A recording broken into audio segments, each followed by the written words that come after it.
And similarly, the prosecution's star witness, Rachel Jeantel, was doomed before she ever walked onto the national stage.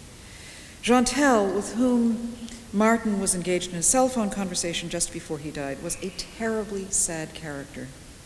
If Olivia Berthelon was the face of virtue wronged, then Rachel Jeantel ought to have been the face of wretched public policies that have slashed funds for education and child welfare. At 19, she could barely read or write.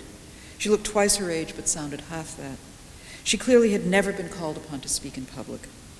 And if the prosecution had bothered to give her a lick of preparation on how to behave in a courtroom, it certainly didn't show.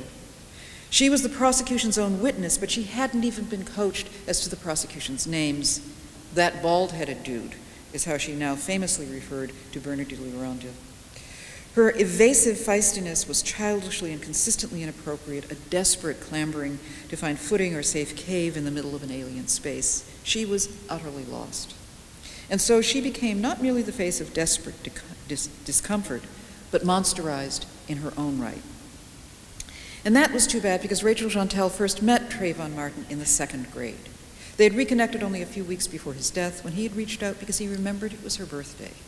And she revealed a quick, shy smile when she recalled that, a fleeting moment of girlishness and vulnerability. From her attorney, the attorney who represented her, we also know that Jeantel particularly valued Martin's friendship because she considered him one of the very few people who never bullied or teased her about her weight or her dark skin. But that distinctly gentle side of Martin was something the prosecution never brought out in court. And Jeantel was the witness who told of Martin complaining that he was being followed by, again, the famous language of a creepy-ass cracker. Forgive me.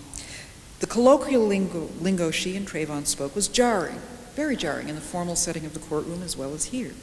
And she seemed to know it, and it tongue-tied her. Her voice fell to an inaudible low, and she grew more and more uncomfortable as the prosecutor had to translate her hesitant whispers, as the judge exhorted her to speak up, and as the defense attorneys leapt up and objected time and again in undisguised exasperation, insisting that they couldn't see, couldn't hear, couldn't understand. And as George Zimmerman's punk met Trayvon Martin's creepy-ass cracker and swirled through the echo chamber of collective imagination, the defense attorney, Don West, rose to cross-examine Jeantel, and with chilling condescension, he asked her if the encounter with Zimmerman was not racial only because Trayvon Martin if it was racial only because Trayvon Martin, after all, had put race in it.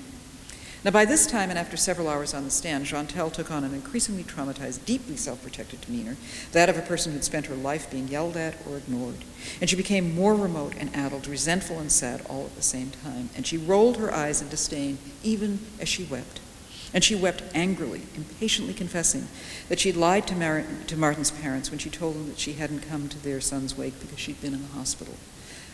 "I didn't want to see the body," she said. She'd felt conflicted and guilty, she explained, because it was unbearably distressing to be, quote, the last person he talked to.